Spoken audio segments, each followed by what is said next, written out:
Sir आहेत. अर्थात सगळ्याच शाळेत सर असतात. पण हे सर जरा म्हणजे दुसऱ्या सरांपेक्षा जरा वेगळे आहेत. नाही ते याच ग्रहावरचे आहेत. माणसातच जमा आहे तो, पण त्यांची शिकवण्याची पद्धत वेगळी.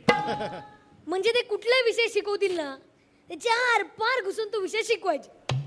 म्हणजे आता विज्ञानाचा तास असला की कधी एप्रिल किंवा स्टेथोस्कोप घालून फिरायचे.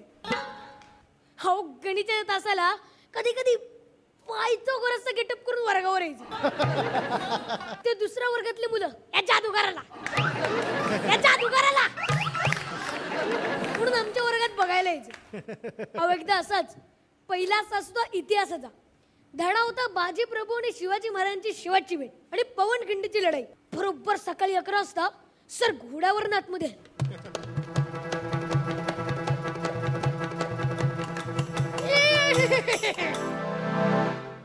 यावेळी सरांनी बाजी प्रभूंचा गेटअप केला होता. सरांच्या बाजूला एक छोटस वॉकमन अडकवलेलं. त्या वॉकमन वरती एकच आवाज रिपीट होत होता,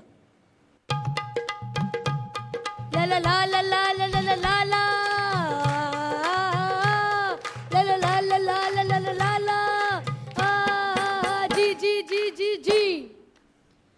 सर घोड्यावरनं उतरताच तातडीने सर स्टाफ रूम मध्ये धावले.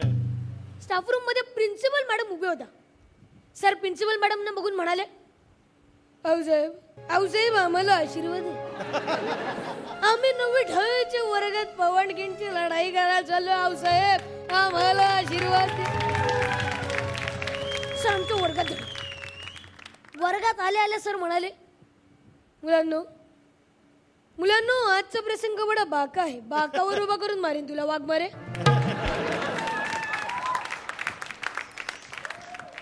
आज आम्हाला राजांना खिंडीडून भडकलून आम्हाला खिंडीत झुंजावं लागणार आहे. मुलांनो सज्ज व्हा. असं म्हणताच सर लास्ट बेंचवर झोपा काढणारे पाटीलला बोलवले.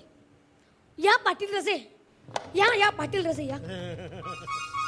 पाटील राजे तुम्ही काही काळजी करू नका. मी आपला किल्ला सर करून आपला झेंडा लावा. आम्ही बघतोच त्यांच्याकडे.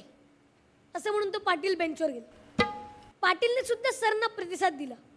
पाटील म्हणाला, बाजी आता मी किल्ल्यावर पोहोचू थोड्या वेळात.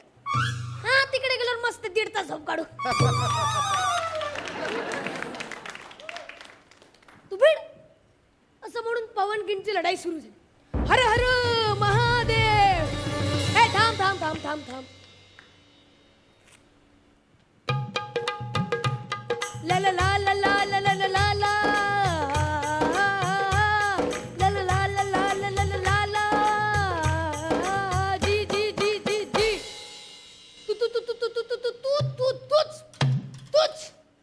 कपिल ना निजामांसाठी काम करतोस असं म्हणून पहिल्या बेंचवर बसणाऱ्या कपिलच्या सरांनी मुस्कटत हाणली. कपिलचा चष्मा कुठे आणि कपिल कुठे.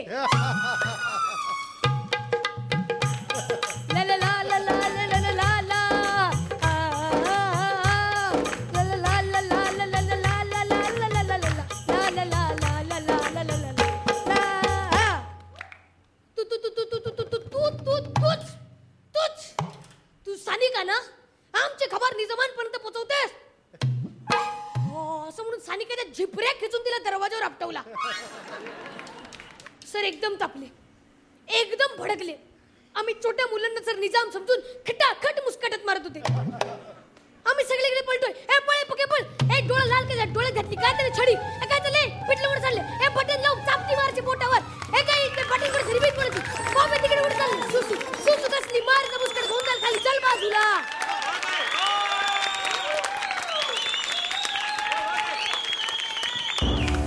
सगळीकडे नुसता गदारोळ चालला होता. मध्ये जर या बेंचच्या घालून जायचे त्या बेंचवरून यायचे. मध्ये जर त्या बेंचच्या घालून जायचे या बेंचवरून यायचे. असं सगळं मध्ये मध्ये करताना सरांच्या हाताला मार बसला. तेव्हा सर ऐक अशी ओरडली. तेव्हा आम्हाला शंका पडली की खऱ्या बाजीबाबूंना जर हाताला लागलं असतं आणि ते पण ऐक असे ओरडले असतील का.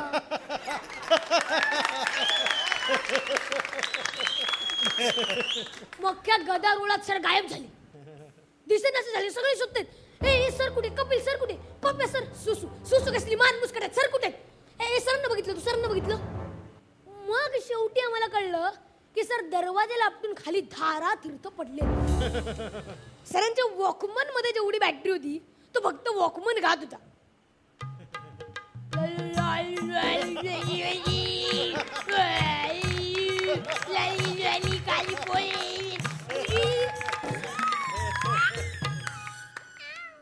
आणि वॉकमन पण धारा तीर्थ पडला.